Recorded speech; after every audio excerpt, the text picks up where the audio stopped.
हाँ जी, small business owner pathway काफ़ी questions आ रहे हैं, काफ़ी फेमस हो चुका है, खुल चुका है। अब डालनी है आरओआईज़, ईओआईज़ कैसे करें? उस करने से पहले ये चीज़ समझ लें कि एलिजिबिलिटी क्राइटेरिया क्या है? जो मिस्टेक्स आप कर सकते हो, उसको कैसे अवॉइड करना है? चलिए आज वीडियो के दौरान यही बात करते हैं। पहले तो पाथवेज़ की बात कर लेते हैं। इसके 2 पाथवे हैं, एक तो एक्जिस्टिंग बिज़नेस ले रहे हो, एक अपना ब्रांड न्यू बिज़नेस स्टार्ट कर रहे हो। अगर एक्जिस्टिंग बिज़नेस ले रहे हो तो उसकी जो कम से कम परचेज़ वैल्यू है $1,00,000 होनी चाहिए और कम से कम 6 महीने से ऑपरेट करते होने चाहिए, 30 आवर 30 आवर्स पर वीक। और एक कम से कम एक ऑस्ट्रेलियन सिटीजन, पीआर या न्यूजीलैंड सिटीजन वहाँ पे एम्प्लॉय होना चाहिए 20 घंटे पर वीक, और वो एवीएन पे नहीं टीएफए पे होना चाहिए। ये चीज़ भी ध्यान रखना, और कोई आप रिलेटिव को नहीं रख सकते। अब दूसरी बात कर लेते हैं कि अगर आप न्यू बिज़नेस स्टार्ट कर रहे हो तो वो बिज़नेस भी आप कम से कम 2 साल से ऑपरेट करते होने चाहिए, और पिछले 12 महीने की जो टर्नओवर है वो $2 लाख कम से कम होनी चाहिए, और प्रॉफिट होना चाहिए बिज़नेस। ये चीज़ भी आपने ध्यान में रखनी है। और इसके साथ ही काफ़ी और सारी जो कंडीशंस लग जाती हैं। अब इसको लेके क्वेश्चंस आ जाते हैं कि सर कौन-कौन से बिज़नेस एलिजिबल है? क्या फ्रैंचाइज़ एलिजिबल है? आंसर इज़ यस, फ्रैंचाइज़ीज़ एलिजिबल है।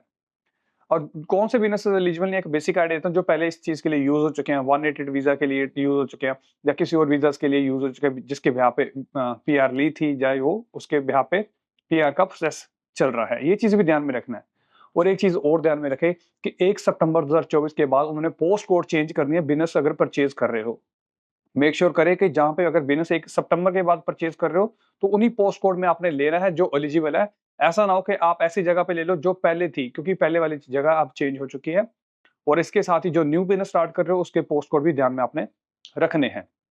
अब इसके साथ जो ऑक्यूपेशंस है वो सारी एलिजिबल है। बेसिक एलिजिबिलिटी क्राइटेरिया यही है कि आपके 60 पॉइंट्स होने चाहिए कम से कम, फंक्शनल इंग्लिश होनी चाहिए, और जो ऑक्यूपेशन है ऑक्यूपेशन लिस्ट में होनी चाहिए, मीडियम टर्म में, शॉर्ट टर्म में, आर वाली लिस्ट में। ऐसी चीज़ें आपने ध्यान रखनी है। बेसिकली लिन 19/051 उनके अपनी वेबसाइट पे भी मेंशन किया, उसमें प्रॉपर लिस्ट है कि कौन-कौन से ऑक्यूपेशंस एलिजिबल है, अगर आपको नहीं पता।